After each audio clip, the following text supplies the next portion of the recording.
So gagawa po tayo ng canapé ngayon po, no? So kailangan po natin ingredients ay tomato sauce, bell pepper, tomato, cheese, ham, and bread. First, kailangan po natin siyang i-slice at i-toast. So wala po tayong toaster. Dito po natin siya ito-toast sa ano lang natin siya ito-toast. So yeah. So slice na po natin siya ng 4 na beses na squares. Try na po natin siya i-toast.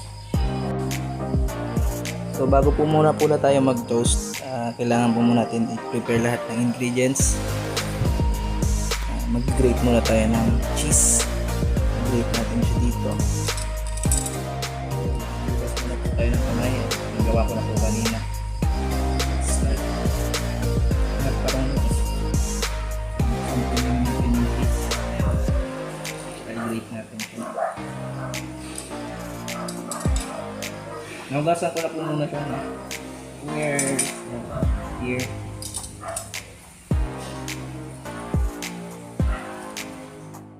So nag-grate na po natin yung cheese. So ang next step po natin ay yung pag-slice ng tomato. So let's go. So i-slice po natin siya ng tayo po i-slice natin.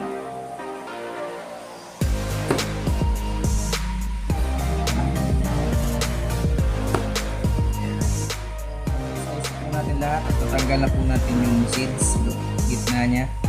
So, let's transfer na po natin sa bowl. Tatanggalin na po natin yung seed. So natanggal na po natin yung membrane o yung seeds. So, ipinuhin lang po natin to ng pagka-slice. Next step naman po yung ham. Buksan po natin yung ham. I-slice po natin siya ng squares.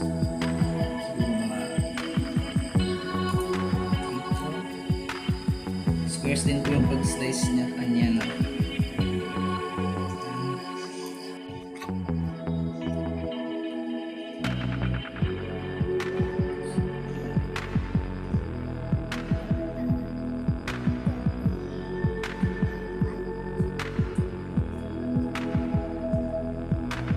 So, ito-toast na po muna natin tong bread bago po natin i-prito tong ating ham. So ito-toast po natin siya dito sa kalan. Kasi wala po tayong toaster, no? Life hack, baby! Medyo nasobrahan po yung pagka-toast, no? Ito po talaga yung mahirap sa walang toaster. So, na-toast na po natin yung tinapay. Ang next step po natin gagawin ay yung pag-fry ng ham. So let's get it. Ito po natin sa low fire ngayon hanggang sa maluto. So yung tomato sauce po natin para maging mas masarap na at maging mas malasa, lalagyan po natin siya ng konting asukal. Yes, right. Ganyan. So haluin po natin. Hanggang sa ma-mix po siya ng maayos. So naluto na po natin. Umpisa na po natin ng pag-decorate, ilagay ng ingredients sa ating cañape base. Cañape pala. So let's start. Ilagyan po natin ng konting isa.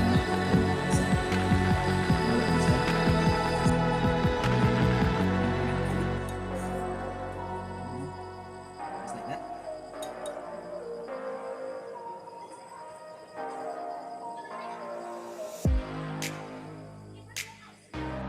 Natin lahat ng tomato sauce. So ang next step po natin, ilagay natin sa ibabaw ng ham.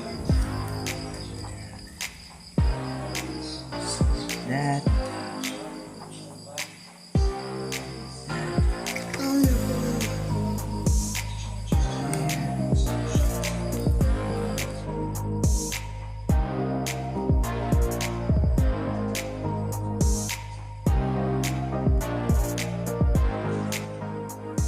Ulit natin siya ng tomato sauce. Ibabaw. Para mas extra flavor.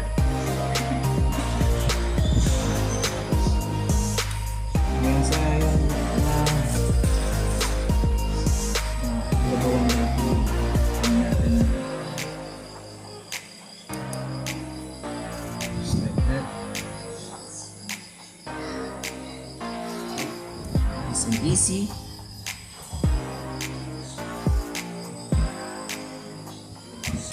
So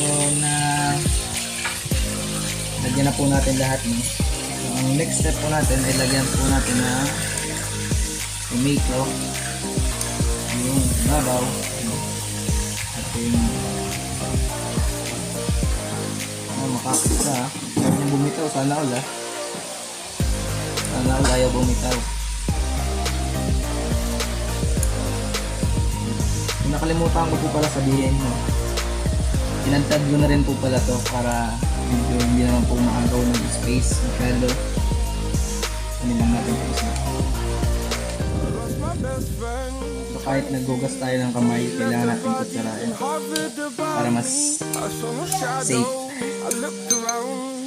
Every building and home that I found, I saw no shadow but felt the glow. The warmth inside me kept me afloat. It felt like heaven. I found my bones. So nalagyan na po natin lahat, no?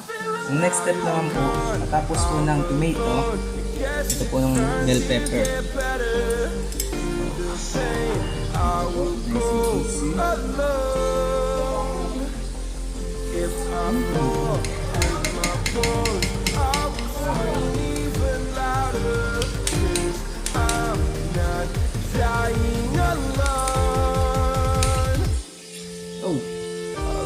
Best friend for 23. She left her body and hovered above me.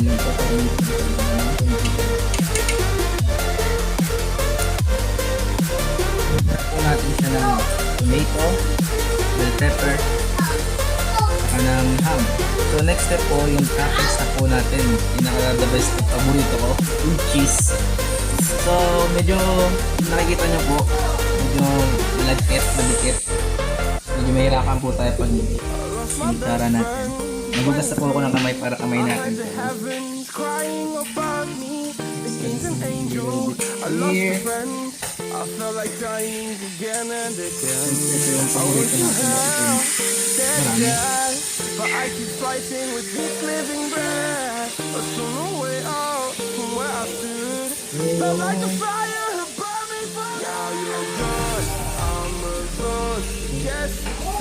Hindi natin linisin. Kalat na.